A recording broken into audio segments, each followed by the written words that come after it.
జగన్ అడిగాడంటే మనం చేయకపోవడంలో ఒక అర్థం ఉంది. లే ఎందుకంటే ఆళ్ళు ప్రతిపక్షం కాబట్టి ఆళ్ళడిగితే మేమెందుకు జేయాలి? మేము అడిగితే ఆళ్ళు చేశారా అన్నట్టు. పోనీ కమ్యూనిస్టులు అడిగితే వాళ్ళు అట్టాగే అడుగుతుంటారులే అనుకోవచ్చు.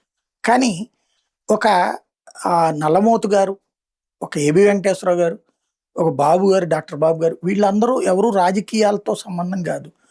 పోనీ ఇంకో రకంగా చూస్తే తెలుగుదేశం, జనసేన అభిమానులే. వాళ్ళే రైట్ చేస్తున్నది. 2017లో అది చంద్రబాబు గారి తప్పని కూడా అంటలా. అదే జగన్ టైంలో జరిగితే జగన్ దుర్మార్గం అనే చెప్పేవాళ్ళు. కానీ చంద్రబాబు గారు తప్పు అనకుండా అప్పుడు చేసిన అధికారులు తప్పనే చెప్తున్నారు కదా 22 ఎందుకు దాన్ని ఇప్పుడు ఆ రోజు ఒక 500 ఎకరాలు ఆ ఊర్లో విముక్తి చేశాం, ఈ ఊర్లో 2000 ఎకరాలు విముక్తి చేశాం అంటూ ఎన్ని సంవత్సరాల పాటు నడుపుతారు?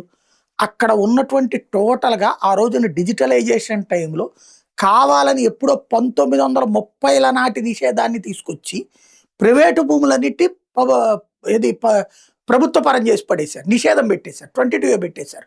ఆ జీవోని రద్దు చేస్తే చాలు గదా! కోట్లాది మంది జీవితాలు నాశనం అయిపోయి ఉన్నాయి ఇప్పుడు. కోట్లాది ఆస్తులు అక్కడ.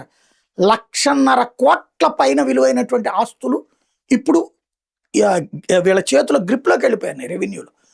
అంత దుర్మార్గం జరిగింది ఆ రోజున. ఓ రకంగా చెప్పాలంటే ప్రజల ఆస్తిని గుంజుకుంది ప్రభుత్వం. సరే ప్రభుత్వం అనే మాట అనకుండా అధికారులనే అంటున్నారు కదా! అయినా కూడా ఆ తప్పుని సరిచేయకుండా సాగదీస్తా ఎంతసేపటికి జగన్ టైంలో మాటలే మాట్లాడుకుంటూ ఎన్ని రోజులు ప్రజలను మభ్యపెడతాం?